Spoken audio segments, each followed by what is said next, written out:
আসলে তোর লাগটা অনেক খারাপ। সারা জীবন কুল স্টাইলিশ ড্যামর ছেলেরা তোর পিছনে লাইন দিয়ে থাকতো, আর তোর কপালে জুটেছে মুরব্বি জামাই। এর থেকে তুই একটা কাজ কর, এই ছেলেকে ডিভোর্স দিয়ে ভালো একটা লাইফ পার্টনার খুঁজে না। আমিও সেটাই চাচ্ছি রে, কিন্তু কোনোভাবেই পারছি না। ও আমাকে এত ভালোবাসে, ও কোনো ওয়েতেই আমাকে ডিভোর্স দিবে না। সারা জীবন এভাবে থাকতে রাজি আছে, তাও সে আমাকে ছাড়বে না। বল কি করব? আপনি এখানে? কি চেনা চেনা লাগছে? জুনায়েদ। না, আমি আর জুনায়েদ যমজ ভাই।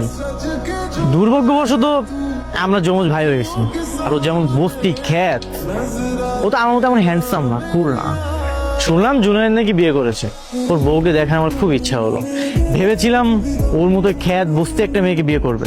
But I am shocked, you are so pretty. But তোমার মতো এত সুন্দর একটা মেয়ে জুনায়েদকে বিয়ে করেছে। কি আর করবো ভাইয়া, সবই কপাল। বাবা মা জোর করে ওনার সাথে বিয়েটা দিয়েছে। ওকে তুমি ডিভোর্স দিয়ে দাও। হ্যাঁ, আমি সেটাই চাচ্ছি, এন্ড আমি খুব শীঘ্রই ওনাকে ডিভোর্সটা দিব। Very good. I know. This is my number. Anytime, any help. Okay? Bye. আমি আপনাকে স্বামী হিসেবে মানি না। তুমি না আমার লক্ষ্মী বউ, তুমি বলে কি কইতাছ? আমি আপনার কাছ থেকে মুক্তি চাই। এই কথাটা আপনাকে আমি আর কতবার বুঝিয়ে বলবো? কিন্তু আমি তো তোমার ছাড়বো না বউ, আমি তোর অনেক ভালোবাসি। আমি আপনার কাছ থেকে ডিভোর্স চাই। কাইন্ডলি যত তাড়াতাড়ি সম্ভব আমাকে ডিভোর্স দেওয়ার ব্যবস্থা করেন। মাইন্ডলি। হ্যালো জুবায়েদ ভাইয়া, কালকে আমাদের ক্যাম্পাসে একটু আসতে পারবেন? Sure, dude. Why not? আপনার ভাই তো আমাকে কোনোভাবেই ডিভোর্স দিতে চাচ্ছে না। Don't worry, Rose. আমি তোমার পাশে সবসময় আছি।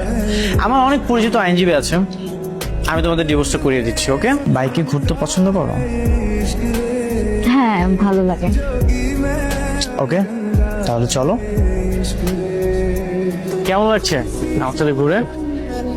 আমার তো মনে হচ্ছে আমি একটা মুক্ত পাখি। আমার এত ভালো লাগছে। আমার খুব ইচ্ছে ছিল বাইকে করে পুরো শহরটা একদিন ঘুরবো।